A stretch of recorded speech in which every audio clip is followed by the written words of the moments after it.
ترى غلط اللي تسوونه. ما ادري مين معي، مين اللي يسوونه؟ كم احد في البيت؟ ما ادري. شوفي، خليني اشرح لك طبعا وجهة نظري، وفي النهاية كل انسان وقراره. انا يوم قررت اجيب مربية، طبعا انا عيالي كل طفل عنده مربية خاصة او عنده ناني. انا بالنسبة لي الناني ترعى، يعني خصوصا الجنسية الفلبينية، لاني انا احب اتعامل معاهم، يعني جربت احس انهم كويسين مع الاطفال وذربين وكذا. هم ينفعون رعاية، ما ينفعون تربية. ايش يعني تربية؟ تربية ترى لا يعني انه هذه الانسانة راح تاخذ مني جزء التربية، مستحيل، لان في النهاية هم يمشون على حسب قواعدي انا الشخصية وحسب تربيتي انا.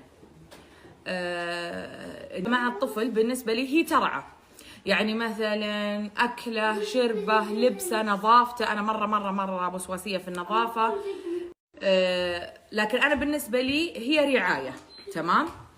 لكن انا لما مثلا نايمه ولا بطلع ولا مثلا حتى وانا موجوده ابغى احد يكون حريص على الابناء ويراعيهم نفسيا واجتماعيا، ابغى احد يحل او يكون في مكاني في ادق التفاصيل.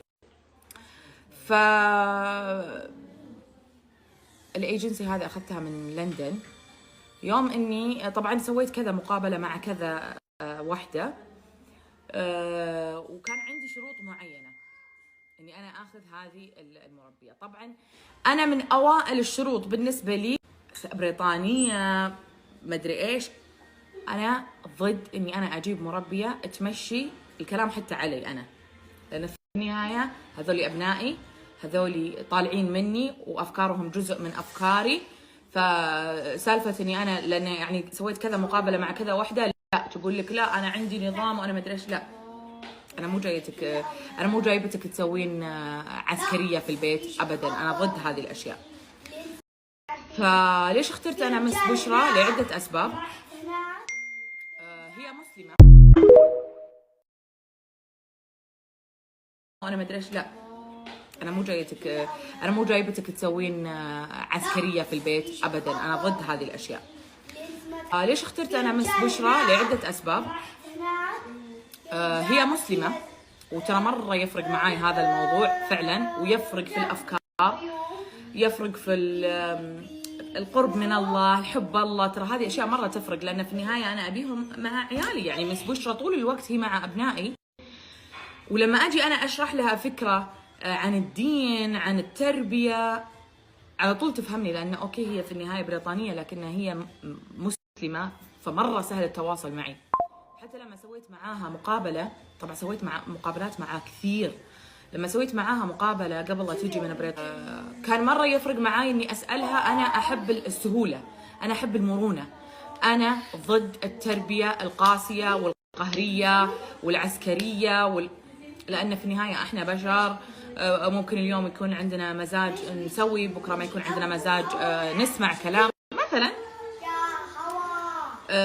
فاقول لكم يعني انا ابنائي كل الاطفال معاهم نانيات يرعون.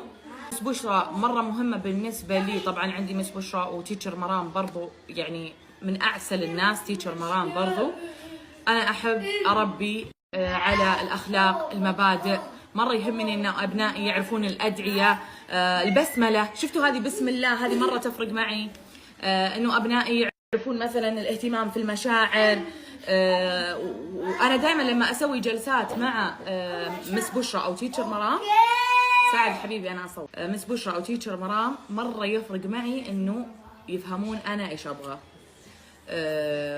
واخترتهم حسب انه لازم يكونون تابعين لتربيتي، عرفتوا؟ تابعين لتربيتي الافكاري. يعني اوكي مثلا في اجنبيات يكونون مره شديدين